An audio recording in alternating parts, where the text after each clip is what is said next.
Welcome to Brain Pain, where we discuss everything psychology. I'm John, and as I always say, I am not a therapist. I am a guy with a master's degree in psychology, and I'm working on my PsyD. I also have a general curiosity about how people think and why we do the things we do. Nothing I say here is meant to replace therapy. And if you feel you have an issue, I would highly recommend that you seek some help. Today we're going to talk about emotional regulation again, and we talked about it last week, but this week we're going to talk more about the how-tos and some ideas on how to help regulate emotion. I'm not going to pretend like this will work, everything will work for everyone, but these are just some things that have worked for me and other people that I know, and that people are putting into practice that may help you or someone you know. I do want to preface this by saying a lot of this you will find if you start to study Stoics. And Stoics were philosophers back in the day before there was psychology. And I kind of believe that all philosophers are at least partially well, I won't say psychologists, but I will say that they are interested in psychology because that's where a lot of philosophy came from. Modern day, we think of philosophers as people who sit in academic rooms and think of theories and ideas and really just very academic. In the time of Plato and Socrates, philosophy was actually a way to make your life better, which of course involves psychology. Originally, Stoicism, by the way, was called, and I'm going to mess this up if I don't look at it, Zenonism. It was after the founder, but that name was dropped pretty quickly, and it's believed it's because Stoics did not believe that any one person was perfect, and so naming something after a person was to, innately say that this person was the highest form of being, or the highest pinnacle or enlightenment, or whatever term you want to use. It would imply that they had all the answers. And the whole concept of Stoicism is we don't necessarily all have the answers or all the answers, but we can definitely improve our life through action that we take over things that we have control of. Now, before we get into emotional regulation, we need to do, well, I was going to say self-evaluation, but that implies a lot of things that I'm not trying to imply here. What we really need to do is do a self-inventory and look at ourselves honestly and as objectively as we can. Now, this isn't always easy, and if we do this on a regular basis, we can become more and more objective about ourselves. What are our strengths? What are the things we need to improve?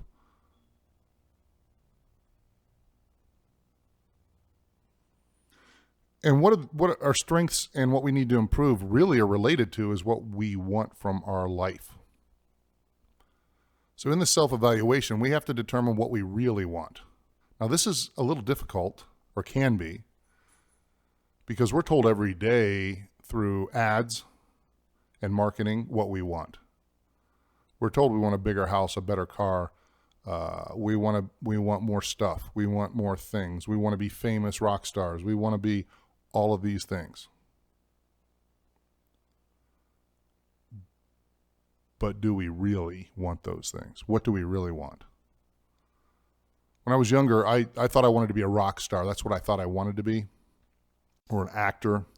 As I got older, what I realized is what I really enjoy doing is I enjoy making music and I enjoy storytelling. And at the time, it wasn't possible for me to make a movie. But now it is. The cameras and the gear needed to make a movie have come to the point where I can make a movie. We see YouTube videos all the time. We can make movies on our cell phones. And so these are things that I want to do. And so I need to arrange my life in a way that I can do these things. These are not the only things I want to do, obviously, but because they are things that I want to do that are important, I definitely need to arrange my life so that I'm doing those things.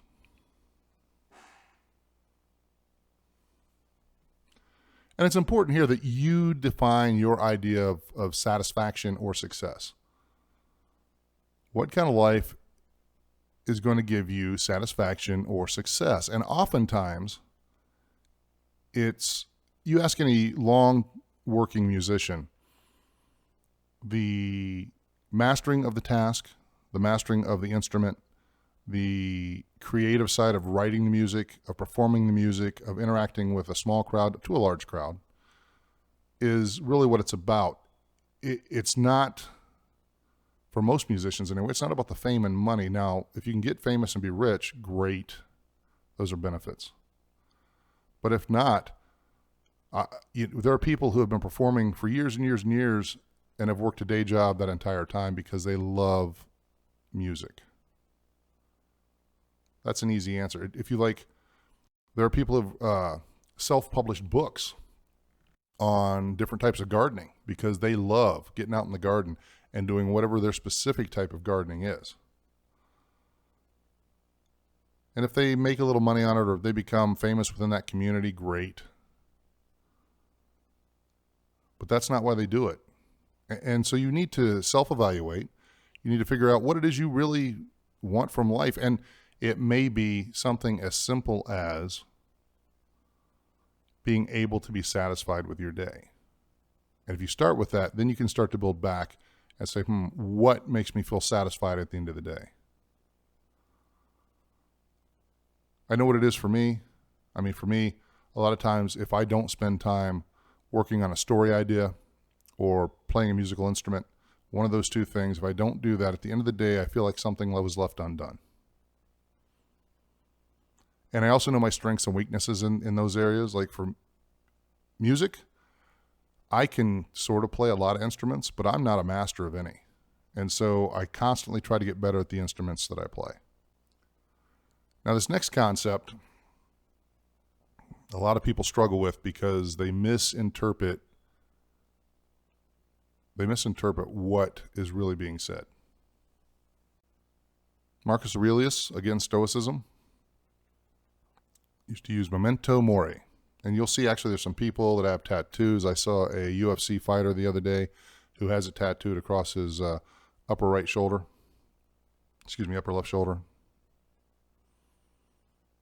Memento mori, which roughly translated means remember death.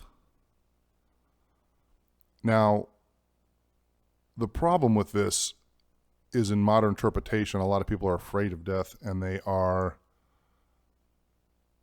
paralyzed and they worry about it. And they, instead of remembering death the way it should be remembered, which I'm going to go into, is that we're going to die. It's part of it's just part of being born. You're going to die. And as such, it's inevitable.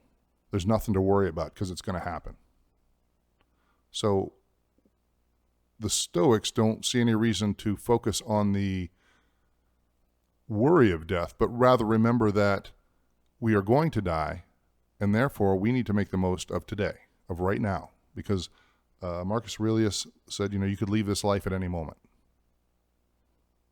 So do everything as if it's the last thing you'll do type of thing. Now, obviously, that has to be balanced with the idea that you might still be here tomorrow. And in my experience, I always have been. And so we have to plan ahead and work towards those goals that we plan, but at the same time, make sure that we made the most of the day that's in front of us. I came to grips with this when I was in the Navy. I was serving in the Navy. I served in the Gulf War and the Operation Southern Watch. And we were going into combat for the first time. And I remember we had enough forewarning that we had time to sit and think about it a little bit. And I was sitting in the NATO Sea Sparrow computer room of the DD-978 USS Stump, which is now no longer afloat. It was decommissioned and then sunk for target practice years later. And I sat there and thought about the fact that we're going into combat and there's a chance that might not make it back. And so I had to come to grips with that, and I had to come to grips with what really mattered to me. And what I found was, in those moments for me, it was a relationship with other people and having to let those things go. And just the thought that I wasn't going to see people I loved again in this life if my life ended, if I didn't make it out.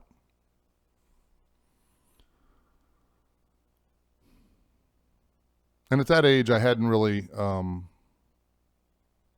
hadn't felt like I'd accomplished a lot, but that was my other thing that I had to kind of let go of, is what could have been if I lived, a long, prosperous life, or a long life. What opportunities I have, what I might be able to accomplish, what I might be able to do with my life. And so I had to let go of those things, and I had to focus on what was right in front of me and what was going to happen in the next few minutes. Now, fortunately, my whole ship came back alive. We did our tasks, and we did not lose anybody. But I still had to go through that whole actual facing of death. And in that, we can eat daily. This helps us make the most of each of our days.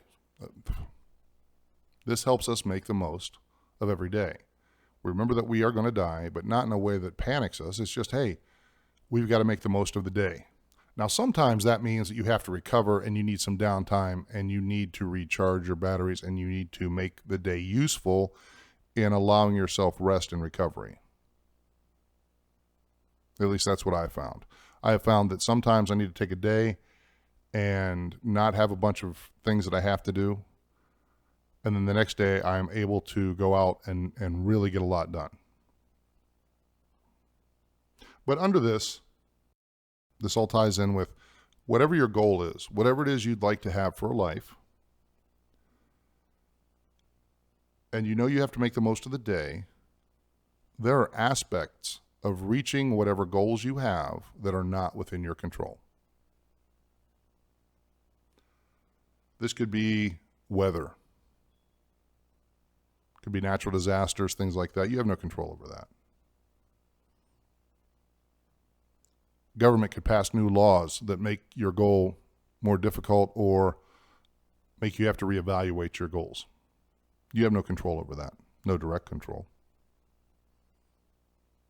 New technology can change things. Just like I couldn't make a movie before, now any excuse I had for not making a movie is kind of removed. And so we have no control over those things. So they're not things to worry about. We need to be aware of them. We can prepare for some things. We can prepare for loss of power. In Houston, when I lived there, most people had generators because during hurricane season, it wasn't uncommon to lose power. You can't control the actions of other people.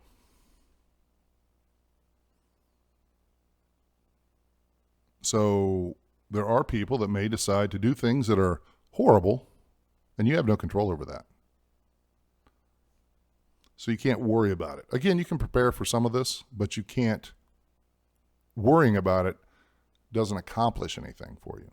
You're just, one of my very most dear friends in the world says, you're borrowing trouble. And that ties into another idea of the Stoics, which is you're entitled to your work. You're not necessarily entitled to a specific outcome. I word it a little different, but that's what it means to me. Is you're in control of your actions. You're entitled to the work of those actions, and there should be some joy in that work. But you're not entitled to specific outcomes. A lot of people can't swallow that today because of the nature of our society, and nobody should ever have hurt feelings, and no one should ever have to struggle, and it shouldn't ever be hard to do anything. It's just not the truth. The truth is the world is a difficult, trying place. there are people who are selfish and are driving at their own, and even those who aren't selfish, they're trying to reach their own goals, which may be at odds with ours. Even if not directly, it may cause us issues. So don't focus on what you don't have control of. Worrying about it won't help you. There is another Stoic, his name is Epictetus, I believe. Epictetus? I believe it's Epictetus. And he said there are very few things that will actually bring your life low. Right? Most of these things that could really make your life terrible don't happen. But people spend a lot of time thinking about them and worrying about them. So don't worry about the things that don't happen or haven't happened. And it's the same way as going, hey, what's the best outcome I could have? Well, you're not going to worry about it. You might know what it is, but you're not going to worry about it, and you're not going to claim it as your own before it happens. Too often that happens. We do this as human beings, is we claim the outcome before we've done the work. Claim the work. The outcome is the reward, whatever the outcome is. When talking about the work and what we do and what we're trying to accomplish, we need to remember that whatever happens is fuel for the fire. It may not be the fuel we wanted, but it's fuel for the fire. If we do something and everything goes great, that's fuel to keep going. If we do what we're supposed to do and things don't go the way we want them to, that's fuel to figure out how to redirect our efforts for the outcomes we're trying to accomplish. Now, one of the big things to remember when I talk about Epictetus is that he was a slave, I think, for 30 years, his first 30 years of his life, and he was eventually freed. But he was a teacher most of that time. And something he talks about is that no matter your situation, you do have some freedom. You have freedom over what you think, say, and do. Now, having freedom over what you think, say, and do doesn't mean there's not consequences that you don't care for. But you can say what you want to say. The consequences may not be what you want. You can do what you want to do. But again, the consequences or the results or the payout may not be what you want. And when I use the term consequences, it doesn't always mean negative, right? The consequences can be great if you do something. But again, you don't have control over everything. You only have control over what you think, say, and do. And so you do that trying to reach goals. And oftentimes, depending on what the goals are, we can reach them. And that, last week we talked about bar setting, what to expect. And in that, part of the emotional regulation is that when we focus on the things we can do, instead of focusing on things we don't have, that helps bring our emotions into line. We stop getting angry at things that we have no control over. You can be as angry as you want when something you have no control over happens or doesn't happen. Won't change it. So why waste the effort? Accept it as part of the fuel for your fire. When something goes extremely well, accept it. I'm not saying don't celebrate, but don't allow yourself to get overly excited, because that's not the end. Yes, hey, that's rewarding, that's satisfying. I'm happy about it. But we don't have to go to the extremes and kind of that bipolar mode. We don't have to be overly excited about something that went well. I mean, when someone creates something, I'm going to go back to music. Someone writes a song and it turns out and they record it and it just sounds great. They take satisfaction in that. They're happy about it. And then let's say it sells, every, millions and millions and millions of copies sell and they make a ton of money. Hey, that's great. But with all those things that happen, there become different responsibilities and other work that has to be done. Because I guarantee you, if you did something right now that made you instantly wealthy, let's say even win the lottery and you have, $200 million,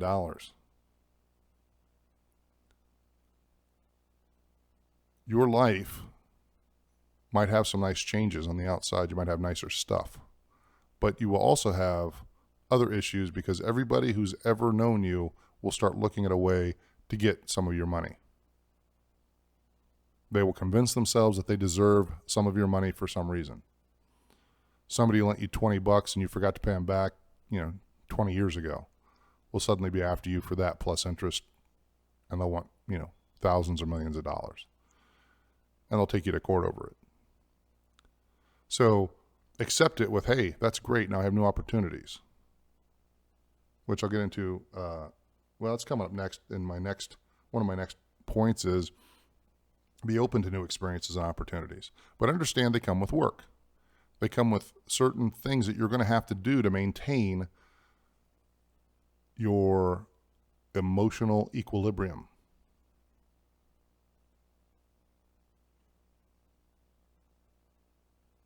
People get rich and then all of a sudden, especially if they get instantly rich and all their problems go away. Typically, something like that, when we talk about larger sums of money that people come into suddenly, it makes their life, it just reveals all their weaknesses.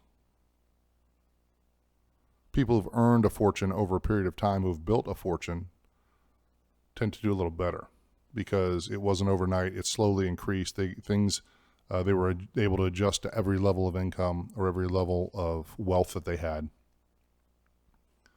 And so I think it would be safe to say that anything you think would solve all your problems overnight would not. It might solve some problems, but there's still going to be challenges and things that go the way you don't want them to go after you got whatever it is you think would make everything better. It's like the musician who thinks, if I just had this other guitar, which is a much better guitar and it's easier to play and it has a better action, get that guitar. Well, they get that guitar and then all of a sudden they're really not any better. It's a little easier to play, but their ability hasn't improved at all. And it's just like the person who is very bad with managing their money when they don't have very much of it. Suddenly having millions and millions of dollars or hundreds of millions of dollars does not improve their ability to manage money. It's that weakness and strength thing that we talked about earlier. But be open to these new experiences and opportunities in life.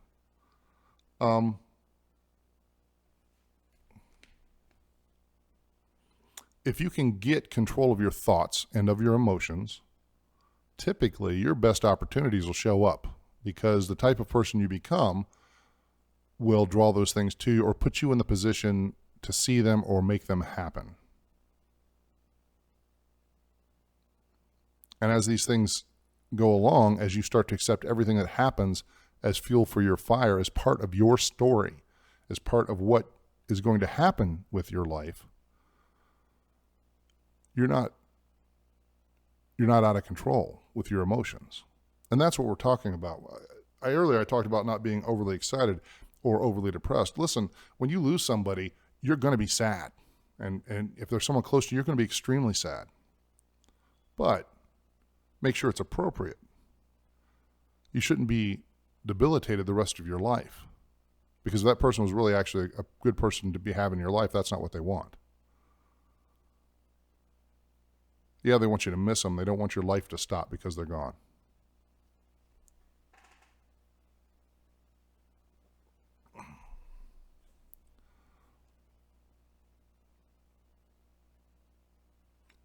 And when you have some great achievement, absolutely celebrate. Absolutely enjoy it. Feel satisfaction in it. Feel that joy. But don't act as if it's the last thing that you have to do. Don't act as if now I've arrived and I can just sit back and this is it. I'm just going to sit on my throne. That won't work.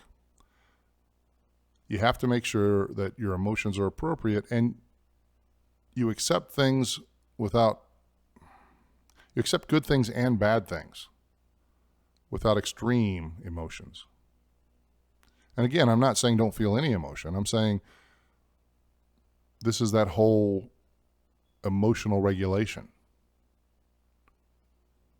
Now we're talking about new opportunities and we're talking about goals and things. We need to know what our perfect day looks like. And some of us will make the mistake of saying our perfect day is the day that we achieve X, Y, or Z.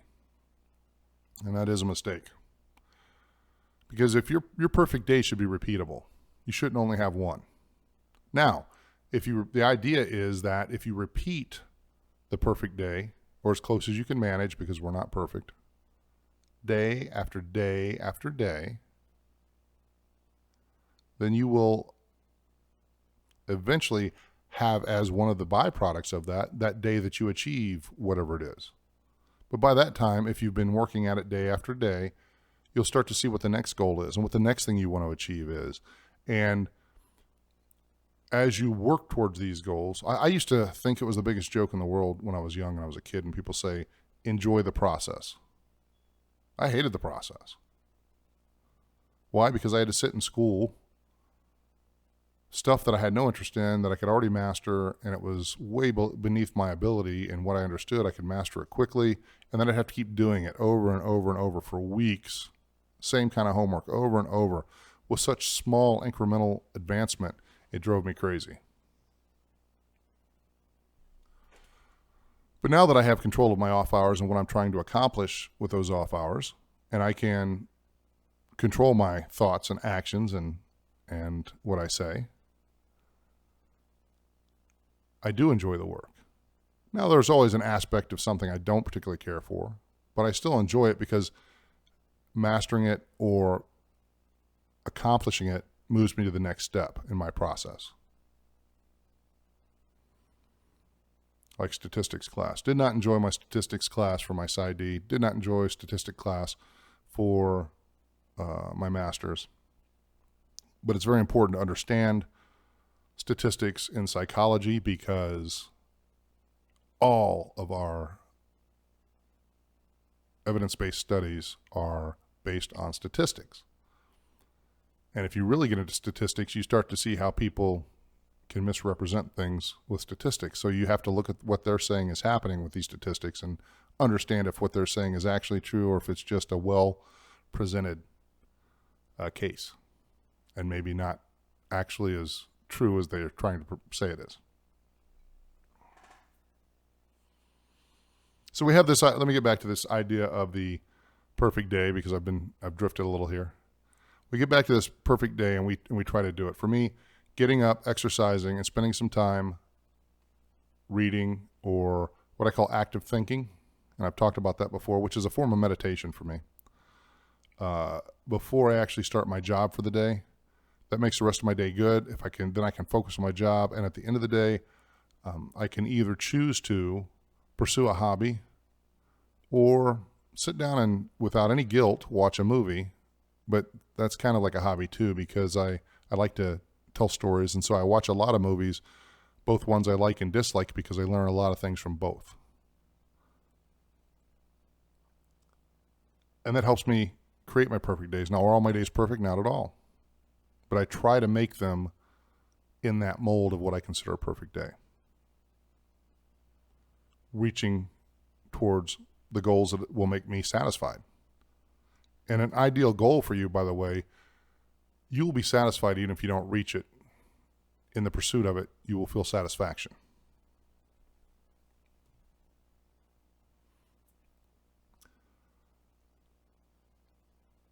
Now, in this pursuit, there's one aspect of things that we need to do, which is difficult for a lot of us, which is remove negative people from our lives. And you see it all over social media. Get rid of all the negativity, negative people. And I want to be very clear about this. I'm not saying if you've had a friend for 20 years and they suddenly go through a bad patch that you should just kick them to the curb. That's not what I'm saying. What I'm saying is we all have some people in our lives that their whole goal seems to be make sure no one else can achieve anything. They're not supportive. They're not good for your soul. Just quit letting them have access to you. Now, this gets really hard because a lot of times this is family, and we love them because they're family. But that doesn't mean they have the right to make your life miserable. And it may mean not even completely removing them, but just having limited access to them. And this is huge because it takes away from your perfect days, right? It makes everything you're trying to accomplish, it creates something terrible where there doesn't need to be. And you might, when you're doing your self-evaluation, make sure you're not that person. Make sure you're not the one who's making everybody else's life miserable, who's constantly telling everybody they can't or they shouldn't, and always focusing on the negative aspects of life. It's one thing to have a friend who's doing something irresponsible and say, oh, you might need to reconsider that. That doesn't sound like the best thing to do. And being the person who just nitpicks and is negative about everything they say they want to try. So get rid of those people.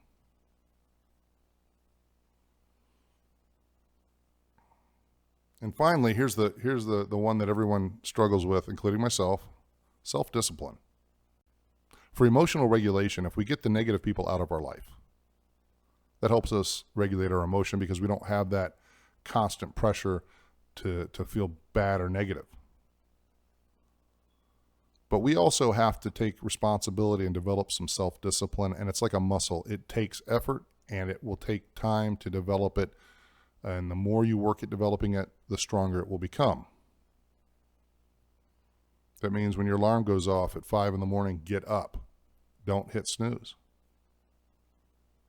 Which I'm going to go on a sidetrack here. If you're a person hitting a snooze button, you're creating a worse life because you do not get any real sleep in the 13 minutes between snoozes. Set your alarm for when you want to get up and get up at that point. And then if you have to wake up, walk around while you're waking up. It will improve your life. Okay, off my soapbox. And a lot of what self-discipline is just doing the next thing. My alarm went off at 5. I'm up. I'm out of bed. Next thing I have to do is walk downstairs and let the dog out. Once the dog's been out, which I go out with him because of a number of reasons, but I make sure that he's not barking just to bark, especially at 5 a.m. We come back in, I start making coffee. Coffee's on the brew. Then on the 5 days a week that I work out, I go turn on music. First thing I do, turn on music. And a lot of times I'll actually turn on music before the coffee. And then once the music's on, I start to move a little bit, and then I start my workout. And I don't think about the whole workout. I just go, because I do cardio first, and I go set up my rowing machine and row. I just get on the rowing machine and start rowing. I don't even look at what my workout is for the day until after I've done my cardio, because by then I'm up and moving, and I've got my energy, and I still may be a little tired or draggy, but I've started my day. And I just do the next thing. Now, a key to this, and a key to self-discipline, is knowing what the next thing is. Too often we shoot from the hip and we don't have a plan for the day. And we don't take time at the beginning of our day to sit and think about what we're going to do that day and in what order it needs to be done. Like doing all of your most mentally straining tasks first thing and all your admin type tasks or all your least creative things in the afternoons. Because your mental capacity, your cognitive ability fades through the day because you get tired. Also take your breaks. Don't work through them. That helps refresh your cognitive ability. And so I think, let me see, I'm gonna check my notes. Yeah, that's really the last note I have about emotional regulation. Remember that your well-being and your mental health is your responsibility. And you don't need someone else to help you take the basic steps, the very basic steps, to get it under control and to take care of yourself. Now, you may still need help, and you may still need someone else. And that's something I didn't write down as a note, but it's something that's repeated over and over. It's okay to ask for help. So many people think that asking for help means you've given up, and that is the exact opposite of what it means. It means that you refuse to give up. Oh, this thing is beyond me. Well, I'm going to ask for some help because with someone else, I might be able to do it. It's like if you struggle with one of these basic concepts that I've put out there, get some help. Get somebody to help you with it. There are many trained professionals. There are many trained professionals that have YouTube videos about it. Guarantee. Now, it's not the same as having one-on-one personal help, which I highly encourage. But it's a start. It gets you some information. It helps you understand you. And if you're listening to a psychology podcast, I have to believe that you either want to gain some knowledge or you just want to make sure that I don't say anything that's not factual, and you want to have a reason to leave me a negative comment. Which, if you want to do that, rock on. Good for you. I have no control over that. So I'm going to wrap up there. I'm going to finish this up and just say self-discipline. I was fortunate in that when I went in the Navy, I learned about discipline and realized when we were first being trained that all discipline stemmed from self-discipline. Now, I don't master it. I'm not perfect at it at all, but I keep working at it. Now, the other things you need to remember are that I love you, to take care of yourself,